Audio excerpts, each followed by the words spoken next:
So we're back and ready to dive into a game that had everyone buzzing. Lakers versus the Mavericks. Yeah, definitely a matchup with a lot to unpack, even if you already know the final score. Exactly.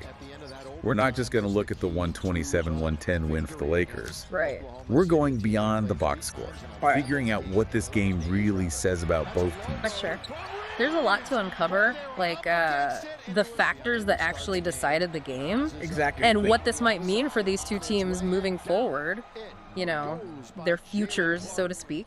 Okay, so let's jump right in. I mean, this game seemed close for a while, right? Yeah, it really did. I mean, the final score doesn't tell the whole story. Right, exactly. It was the Lakers' depth, Yeah. you know, and just their ability to keep that momentum going. I think that's ultimately what did it. Absolutely. And speaking of momentum, we got to start with LeBron James. Oh, yeah. His stat line was ridiculous. 33 points, Oh, I know. 8 rebounds, Uh-huh. 9 assists. But it's not just the numbers, right? It's LeBron. Right. It's how he gets those numbers. It's that, what do they call it, the LeBron effect or something? Yeah. You know, it was on full display in this game. So true. So do you remember that moment in the third quarter Oh, yeah. when the Mavs were like, we're going to come back? Right. They were making a run for it. It was getting close. And LeBron was just like, nope, not today. Yeah. 11 straight points, shutting them down. It just took over. And it wasn't even just the scoring, right? Yeah. He was setting everyone else up, too. Austin Reeves, Anthony Davis. He was like the conductor of the Lakers offense. And speaking of shutting things down, Yeah. we can't forget that step back three he hit over Luka Oh, yeah. Ice in his veins. with like 3 minutes left. Game over. Right. Pivotal moment. Statement made. Yeah. LeBron is not messing around. Now on the other side, Yeah. Luka Dončić, triple-double, 33 points, Yeah. 13 rebounds, 10 assists. Yeah, the numbers were there. But something was off. Yeah, his efficiency wasn't quite there, especially those threes, 3 for 13. It feels like we're seeing this a lot with the Mavs. Luka putting up huge numbers, Yeah.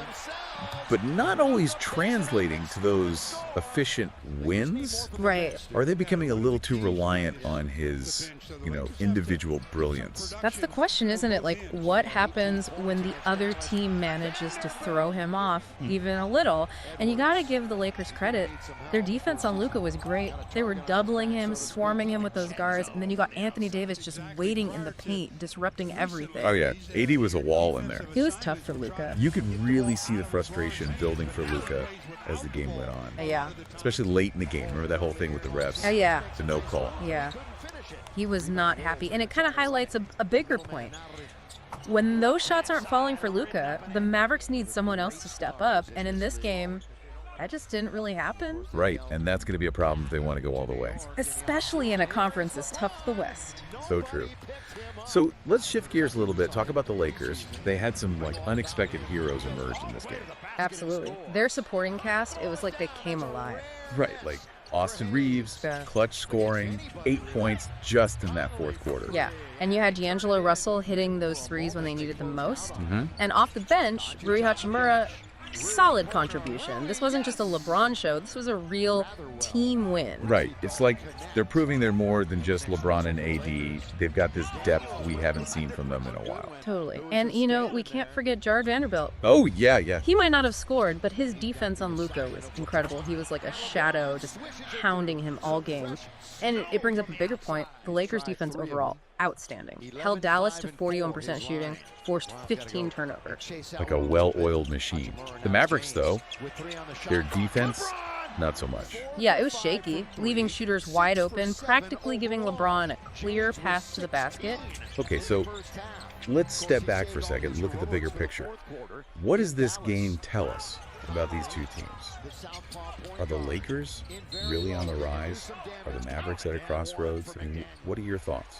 I think this game really does show us how the NBA is changing. It's not enough to just have those star players anymore. It's about the whole team Right. having that depth, And the Lakers, they're really starting to embrace that. Yeah. You look at a guy like Austin Reeves, undrafted, and now he's making huge plays True. Right. against a top team like the Mavericks. It's wild to see his growth, how far he's come. And D'Angelo Russell, too. He seems to have really found a groove with the Lakers. Yeah, playing with so much confidence. And speaking of confidence, we can't ignore LeBron. 10 NBA Finals appearances. Wow. And he's still playing at this elite level. It's unreal.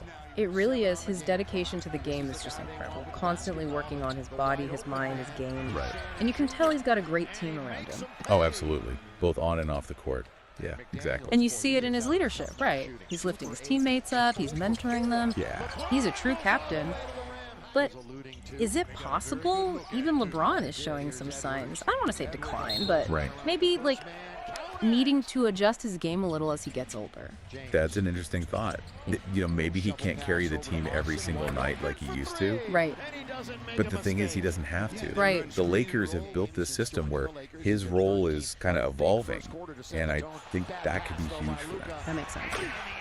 Okay, now let's flip over to the Mavericks. Okay. Luka Dončić, incredible talent, no doubt about it. Oh, yeah.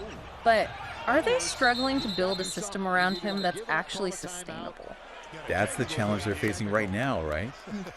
Luka can carry a team, but not every single night, Yeah. He needs some help, make his life a little easier.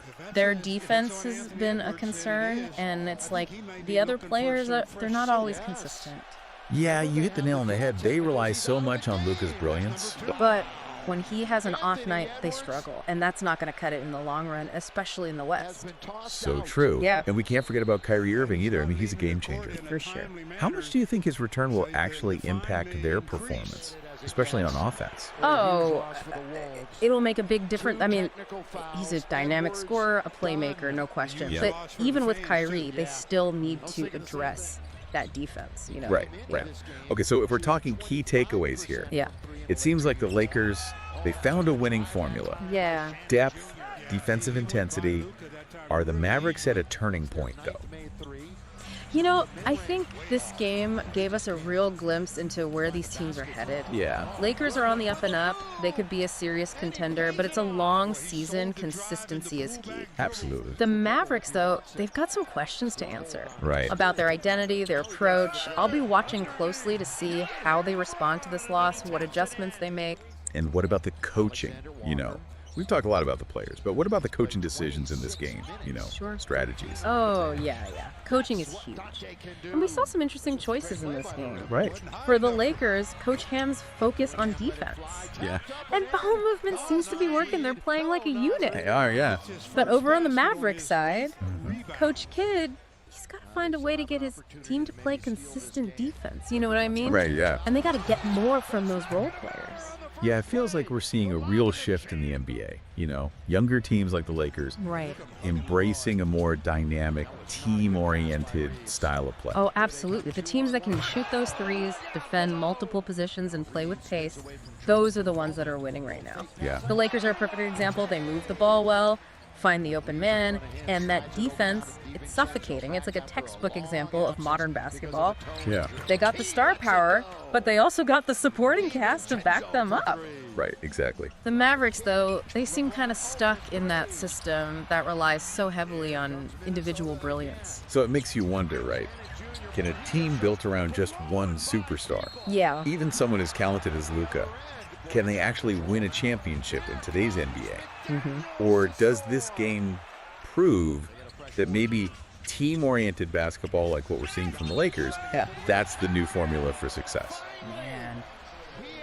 That is the question, isn't it? Yeah. Luka's a once-in-a-generation player, no doubt, but even he needs a system. Right. Something that helps him play his best and covers his weaknesses, Yeah. The Mavericks need to evolve. They got the pieces, Kyrie Irving, a good supporting cast. Right. But they got to figure out how to make it all work together. Right. It's a puzzle, for sure, and I'm curious to see if they can solve it. So, as we're wrapping up our deep dive into this Lakers-Mavericks game, what's the main takeaway you want listeners to remember? I think the NBA is always changing. Yeah. And the teams that change with it, those are the ones that'll come out on top. The Lakers, they're showing they get it. The Mavericks, they're still figuring things out. Yeah. But both teams, they got exciting futures ahead of them. This game, it was just one moment in their stories. Right. It's true. It's a reminder that every possession, every game, every season, it's a chance to write a new chapter. It is. And for both the Lakers and the Mavericks, their stories are far from over. Yeah. Thanks for joining us for this deep dive. We'll catch you next time for another breakdown. Sounds good.